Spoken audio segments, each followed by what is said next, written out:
Hello mga kamitsu! Good day! Ako nga pala si Roxanne Santiago and I will be your marketing professional, your future agent, actually since 2017. Agent na rin ako dito. So, explain ko lang pala sa inyo yung process ng ating car loan para makapag-avail. So, there are just 3 easy steps to avail our car loan, such as Montero, like this one. Yes, this is Montero GLS Automatic 2024 model. Sobrang ganda niya. SUV and 2024 model na siya at the same time. So, yun nga guys, balik tayo. So, meron tayong 3 easy steps to avail. Ano-ano nga ba yung mga requirements? Siyempre, kailangan, una, magsasubmit tayo ng online application. Mag-send ako sa inyo ng online application, i-comply nyo, and then mag-send tayo ng requirements. Kung ikaw ay employed, ang kailangan natin is COE or Certificate of Employment with Compensation and Tenure. Tapos, kailangan natin ng 3 months latest payslip kung mayroon. Kailangan din natin ng IDs, company ID, kailangan syempre, and then proof of billing. Kung ikaw naman ay merong business or self-employed, magsasabit naman tayo ng DTI, mayor's permit, or business permit, kahit ano doon. And latest 3 months bank statement din. Tapos, proof of billing tsaka IDs.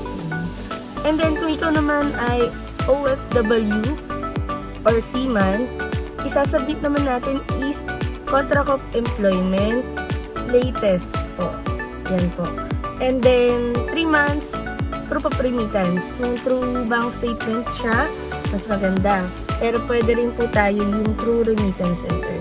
Like, Villiers, Cebuana, yan, Palawan, pwede po. Pwede po. Okay, punta naman tayo sa pangalawa. So, tapos na tayo sa step 1. So, kapag ikaw naman ay na-approve na, magre-reserve tayo ng 5,000 para sa yung unit allocation. And then, kasabay nun, i-comply natin yung mga requirements na kailangan ni bank para i-okay ni bank yung for releasing natin. Maghihintay lang tayo ng siguro mga 2 to 3 days. Ayan. And then, yung step 3 is yung release.